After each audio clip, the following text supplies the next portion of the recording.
what you meant for evil, God meant for good.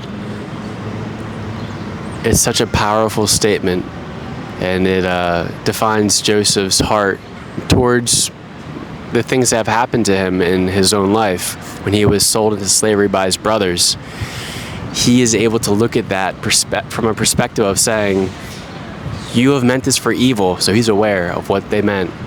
But he also knows that God meant this for my good. So he knows who's actually in control. And I've taken that posture in my own heart, and as I've tried to navigate my own challenges and my own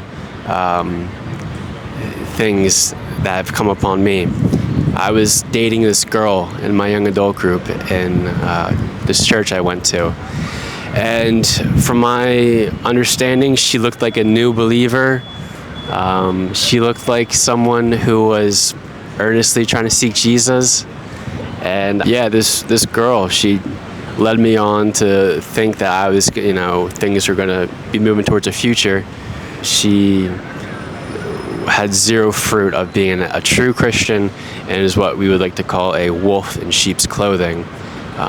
Cloaked in sorcery, all types of wickedness, lying, deception, and frankly just hatred.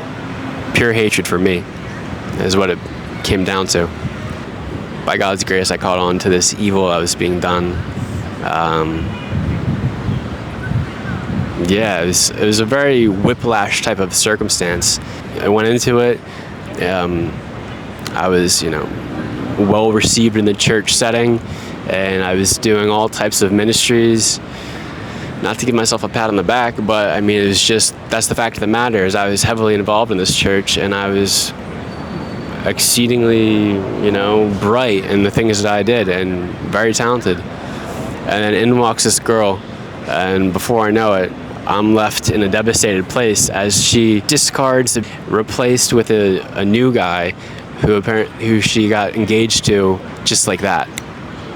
So it was a whole entire whiplash type of circumstance. She's triangulating with guy after guy after guy after guy, making me jealous. Spending all this time one-on-one, quality time together, and then we go out and she's making me jealous with all these other guys. And at first I was just like, well, I guess she's just kind of clueless. But then eventually I started realizing, no, this is actually deliberate.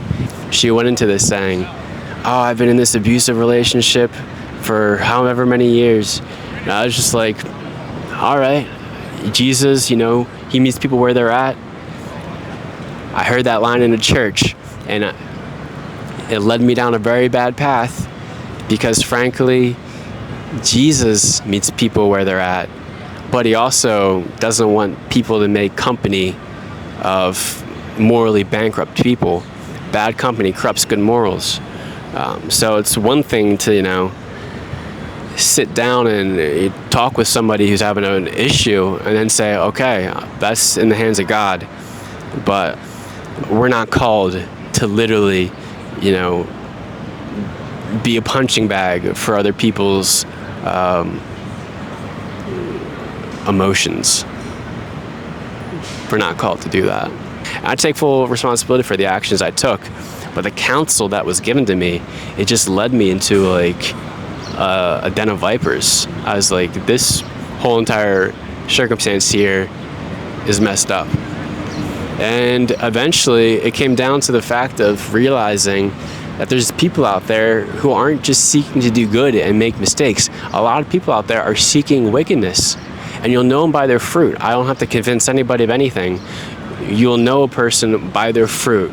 Look plainly at their fruit and how their character and how they compose themselves, and you will know them by their fruit of whether or not they're pursuing righteousness or whether they're pursuing wickedness. And it took a lot of, times to realize that not everybody's trying to seek to do the right thing. And this young lady blew the fuse on the amplifier, where I was like, all right, something's not clocking here. Something has to be reassessed. But I was like, this whole entire encounter of how things were before, how things are after, the whole entire during experience, it was very whiplash type of experience. If anybody ever asked her if she knew me or was hanging out with me or whatever, it was always complete denial. She never knew me. But I was like, well, I guess she's just getting used to I'm coming up with all these reasons in my head, but instead of just looking at the writing on the wall that this person was just full of lies and full of wickedness, and trying to bring down on a child of God. But those young ladies in your young adults group, a lot of them may just be there to try to bring down a child of God. I've heard other people's stories as well, where girls will enter these groups to try to sleep with one and then bring down their character and ruin their reputation and say, "Aha, I gotcha. I knew you weren't as perfect as you seem." No one's perfect, but there's people who are seeking Jesus and perfection, and there's those who are seeking wickedness and corruption. The damage that some of these women can do is profound. That's why there's so many verses in the Proverbs about staying away from the adulterous woman. Stay away. Her basement is full of dead man's bones. Just don't even step near her house. So, yeah, I definitely had a bit of a wake-up call there. And, I have to take accountability. I wasn't perfect in my own actions. I gave in to certain temptations there as well. And I hold myself accountable for that. I also hold other people accountable as well for their actions. And the fruit of this person showed that they were there for just trying to corrupt a person's character. That's what they were there for. And I share these things to try to help other people understand as well. That not everybody who walks through those church doors has the best intentions, because a lot of wicked people love to prey upon children of God in these churches.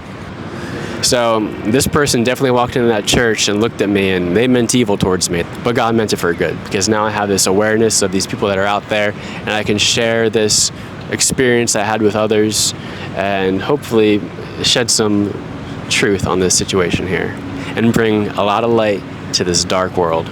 So thanks for watching, and we'll catch you on the next one as well.